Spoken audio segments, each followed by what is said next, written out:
Welcome back to Boxing Hideout TV. This is your host, Juice 8888. You are live with Boxing Hideout TV once again. I'd like to give a shout out to all the people at boxinghideout.com. We've been doing it for some years, since 2000, I don't know, 6 or something like that. It's been a long time, man. But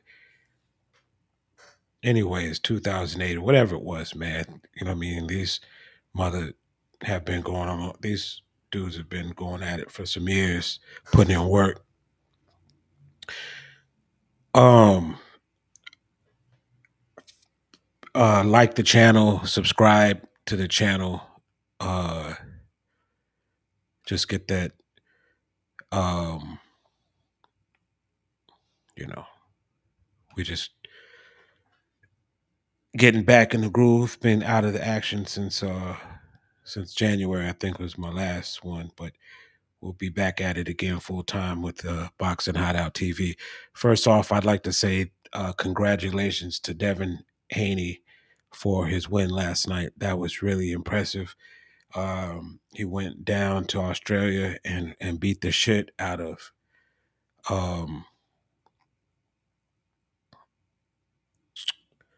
George Kambosos. You know what I mean? Good job, Devin.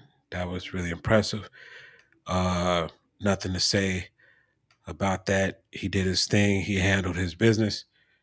Good job, Devin. Good job, Devin. Okay. Now, we need to get this out in the open right now. That was some boring stuff last night. It was hard to watch. Um, I don't want to see that mess anymore. I don't think anyone else does. I'm hoping George Kambosos doesn't exercise the rematch clause. For the sport of boxing, it would be good that he doesn't. Not because he's dishonored his country in any way or anything like that. The truth is, that fight was boring, and if they fought again, it would be the same exact outcome with same exact outcome. There's not going to be a knockdown. There's not going to be anyone hurt. No significant punches are going to be landed. Devin's not going. Devin didn't say come from out from that performance. If I fought him again next time I'm gonna knock him out. He can't. He doesn't have the ability to. He doesn't have the power to do that. He can't fight any other way. It's boring to watch this mess. It's sad. I'm proud of him. I want him to win all his matches. I don't want him to lose. But there's no entertainment value to that mess. There really isn't. It's hard to watch the jab and grab. There was 100 tie-ups in that fight. Each round, there was a minimum of 6 tie-ups per round. It's hard to watch it. Okay, good. It's hit, not get hit. I understand the science of it. Like I said, I don't. There's just matchups that you don't want to see. I don't want to see Shakur Stevenson versus Devin Haney. Do you know how bad and awful that fight would be? It's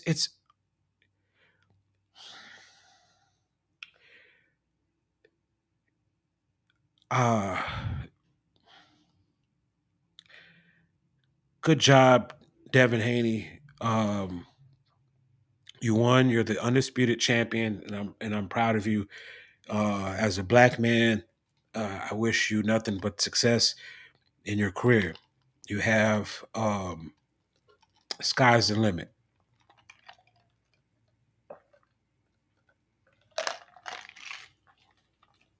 Let's take.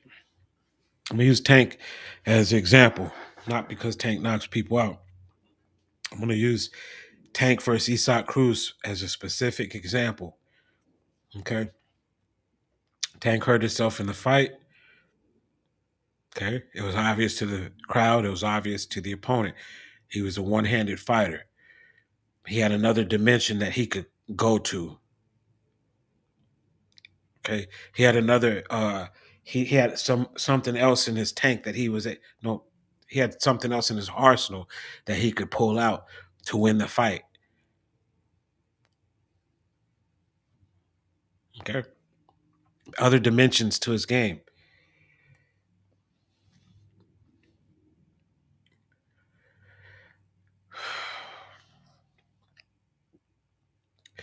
Every one of Devin Haney's fights are going to be the same. From they're going to be 12 round decisions. Neither man is going to be hurt. Neither man will land more than 20 punches per round, something to that. And it may be under that. It's hard. God, Jesus Christ, that stuff is hard to watch, man. It is hard. Uh, man, if you're having problems sleeping, that stuff is something different. You know what I mean? I'm proud of him. You know what I mean, and I respect him for what he did, and what he did was amazing. Good for Devin Haney. Great. Good.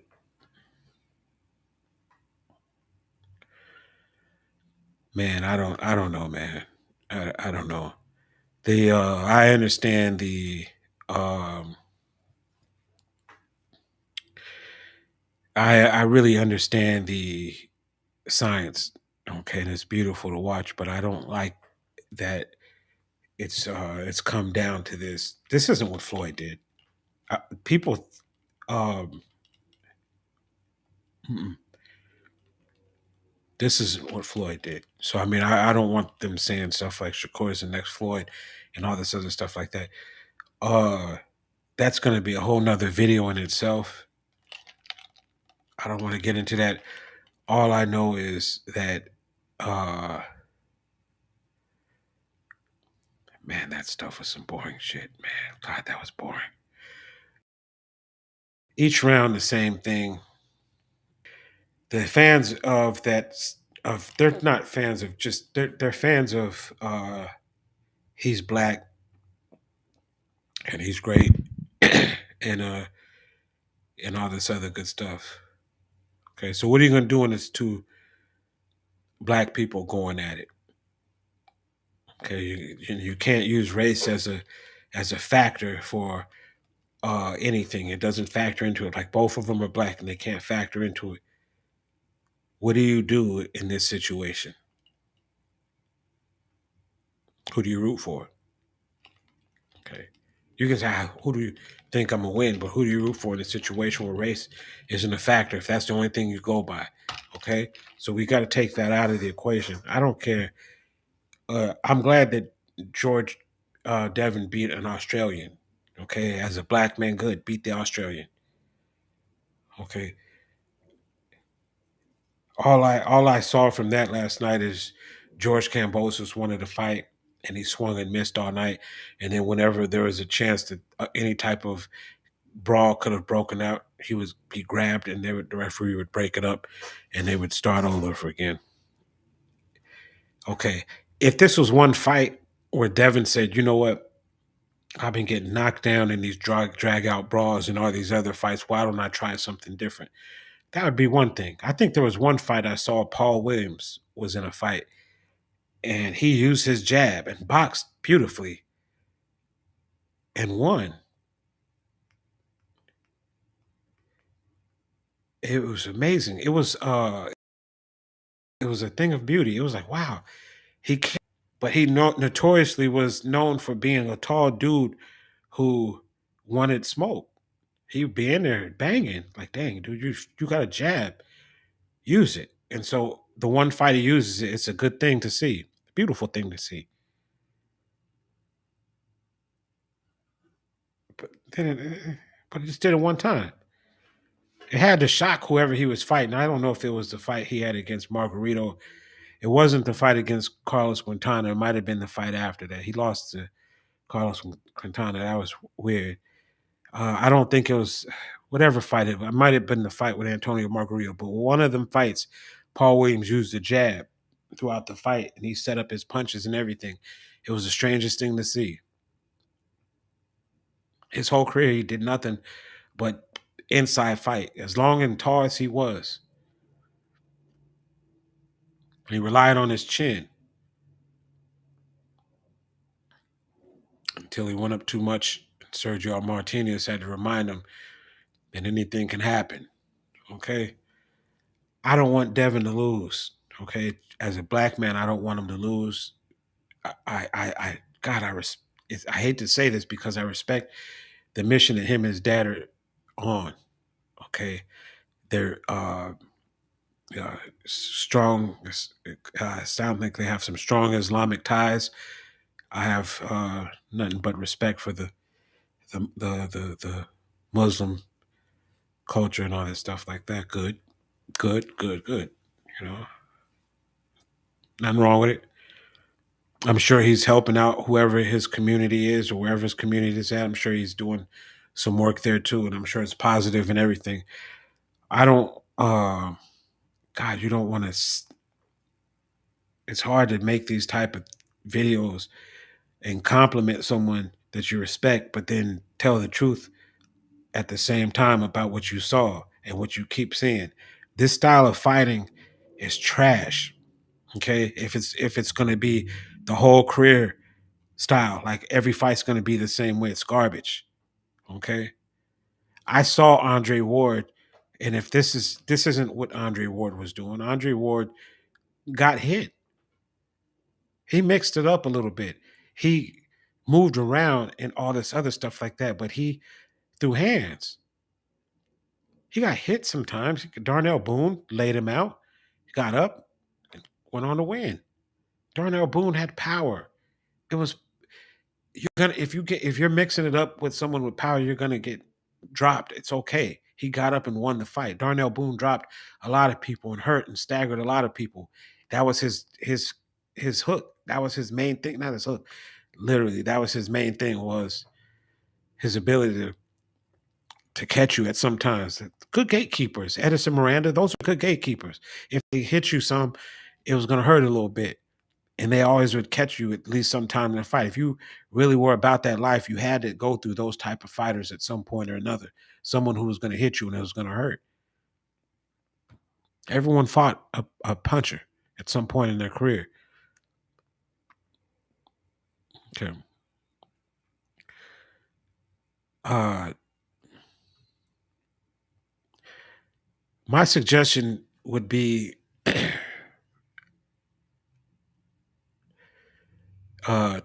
to study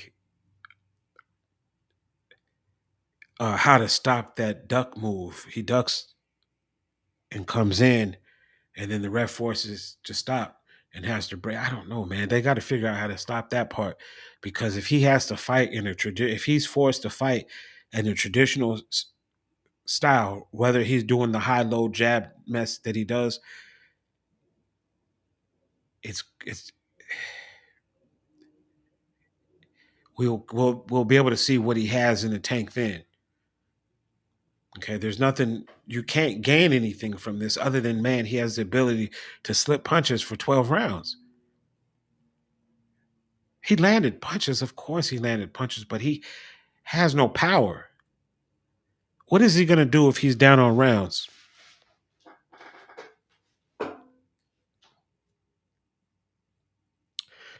And he needs a knockdown or something dramatic to change the tide of a fight. Andre Ward had enough pop to get back into the fight if he was down. Because I know this is who they're not modeling Floyd. They're modeling Andre Ward.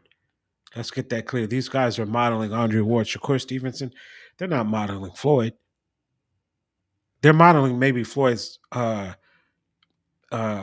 concept of it's not you're not there to just get hit in the chin and brawl. I'm not suggesting that Devin Haney should do that at all. Okay, I don't. We don't sacrifice your chin if you don't have to. It doesn't make no sense. I'm not saying that at all.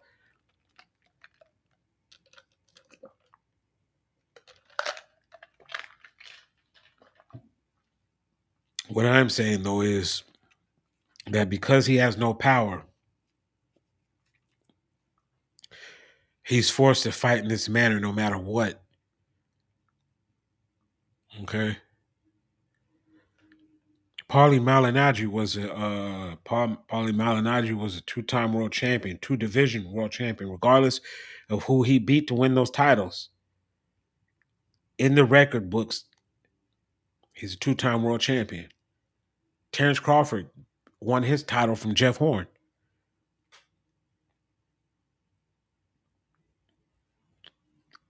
Okay, he didn't. He didn't beat Tank to win these titles. He beat George Kambosos. So if he fights Tank, this is a preview of how he will fight throughout the fight. My suggestion would be for Tank to not come forward and be the mover and have Devin Haney come to him. That would be the easiest thing. Just Tank, you be on your toes and move around the ring, circle the ring, and let Devin Haney be the stalker. It's not like he can hurt you. Tank has been hit by shots that Devin Haney can't even dream of. It took him like a man. Pedraza hits harder than Devin Haney. Um, Mario Barrios hits harder than Devin Haney. Isak Cruz hits harder than Devin Haney. I believe Leo Santa Cruz hits harder than Devin Haney.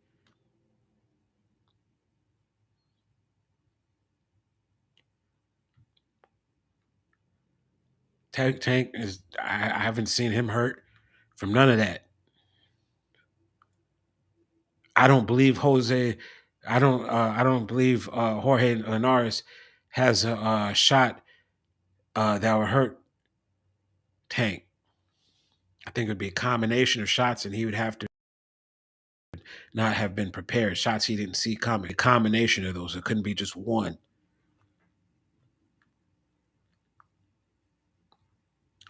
Rolly Romero has enough power to get back into a fight if he needs it. Okay. Ryan Garcia has enough power to get back in a fight. Game changers. If I'm down on rounds, I have a game changer, at least this. Since Devin Haney has straw weight power, since he's packing the straw weight power, the power of the 105-pound fighters, his only option is to fight in this manner for 12 rounds for his whole career. Win every fight, please, Devin. Win them all. I'm not rooting against you. All I know is that stuff is just hard to watch.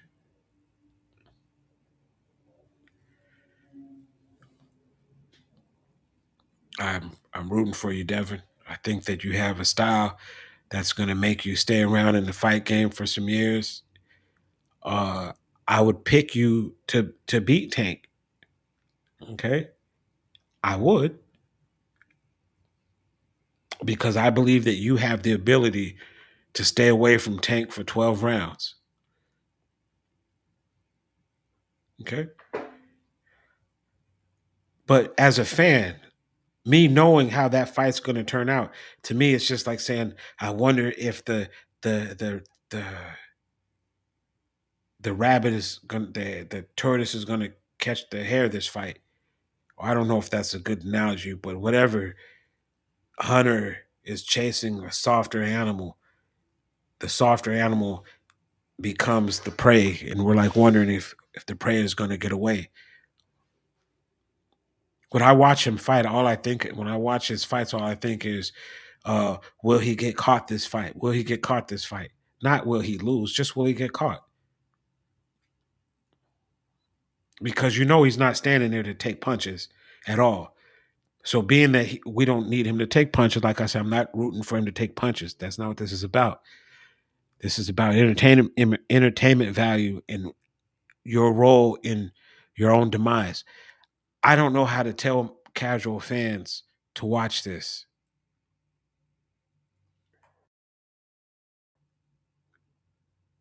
I don't.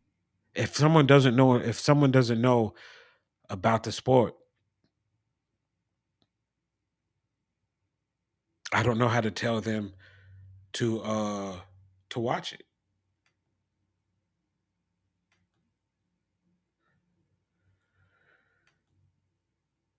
Hmm. It's a strange, strange,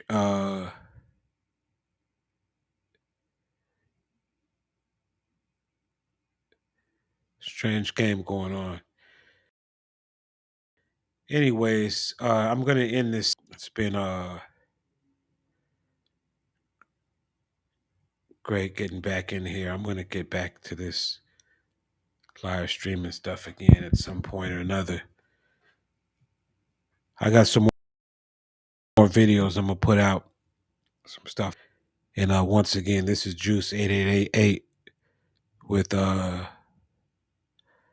Boxing Hideout TV, and we are just letting you know. You know what I mean? We're back, and we're not playing around. But that mess last night was boring and hard to watch, and we don't want to see it anymore. I know I don't, and I speak for a lot of people. You can say the truth, and it's the truth, and it's not bad to say it. Okay, we want you to win, Devin Haney. We don't want you to lose, but we want you to add some sort of entertainment value to the fans.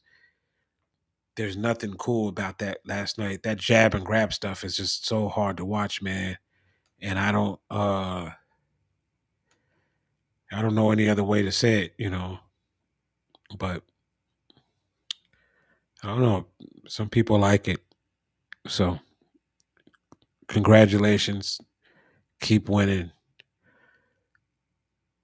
Once again, this is Juice 8888 with Boxing Hideout TV.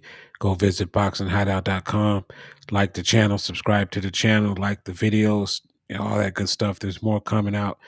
We're going to be back in it full time this year and talking about the real that's going on in the sport of boxing. I'm out.